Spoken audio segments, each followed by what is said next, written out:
Bonjour, je suis Hakim Na'lam et je vous propose ma chronique du jeudi 29 août 2024. Elle s'intitule Quand tu ouvriras les yeux, tu verras, ça ira mieux. Ferme les yeux. Oui, ne pose pas de questions, ferme les yeux. Ne crains rien, c'est juste pour ton confort, le confort d'écoute. On écoute mieux et on capte encore mieux une histoire lorsqu'on ferme les yeux et que l'on se concentre sur la voix de la personne qui vous la raconte. Voilà. Imagine-toi un matin comme tous les autres.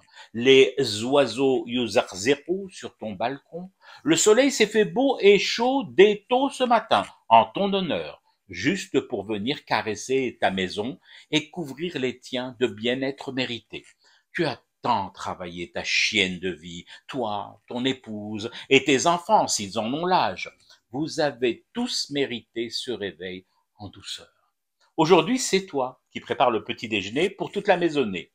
Et tu prends déjà un tel plaisir à l'odeur du café chaud qui va envahir la cuisine et se répandre un peu partout dans les pièces, titillant délicieusement les narines des tiens, même ceux qui luttent encore un peu avec les couvertures et le sommeil. Le bruit, le gargouillis de la cafetière t'indique qu'il est temps d'éteindre le gaz, de couper le pain, de sortir beurre et confiture du réfrigérateur et de poser les tasses et les couverts sur la table. À la réflexion, pourquoi ne pas rompre avec la routine et le ronron habituel? Qu'à cela ne tienne, tu rediriges alors ton opération petit déjeuner vers le jardinet et la table de plage qui y est dressée en permanence. Bon, elle est un peu branlante, mais ça fera l'affaire pour qui veut encore profiter des derniers jours du mois d'août et de ce soleil posté déjà à bonne hauteur au-dessus de ta maison. Ah, c'est quoi ce bruit? On frappe à ta porte. Tu n'attendais personne ce matin. Mais bon, si c'est la famille, tant mieux. Quand il y en a pour 4, il y en a pour 6. Je crois que c'est Molière qui disait ça, à moins que ce soit un autre, ou que je me trompe sur le chiffre. Mais qu'importe l'auteur de cette maxime, il te faut aller ouvrir, parce que le tambourinement se fait de plus en plus insistant, plus marqué, voire un brin inquiétant d'entêtement. En pantoufles fatiguées, un t-shirt encore plus fatigué, tombant sur un short constellé de taches d'eau de javel traîtresse, tu te diriges vers la porte. Une voix, côté rue, t'ordonne à présent d'ouvrir Fissa. Le café que tu n'as pas eu le temps de verser dans un thermos va refroidir. Quel dommage! Il sentait tellement de ses promesses d'une journée énergisante. Mais bon, les tiens le réchaufferont au micro-ondes ou dans une casserole. L'urgence est à savoir qui va finir par sortir ta porte de ses gonds à force de frapper dessus comme un bûcheron.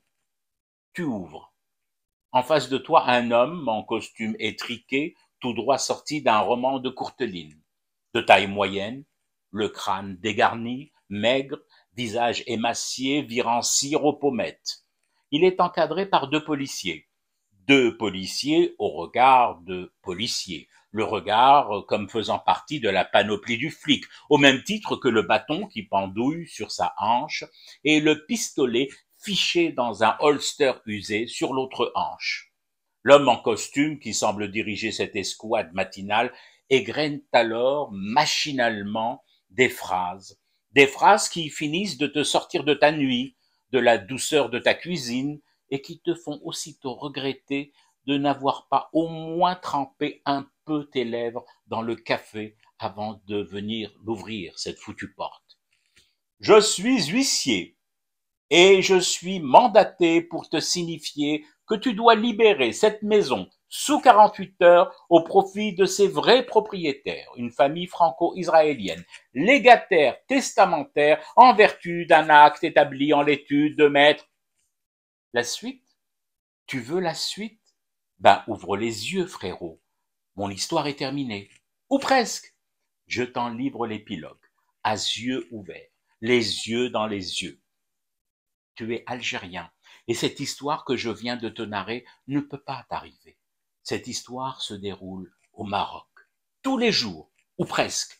Le presque, c'est pour les autres jours, ou Hadouk pour noyer le chagrin de leur expropriation cachère, fument du thé et restent éveillés à leur cauchemar qui continue.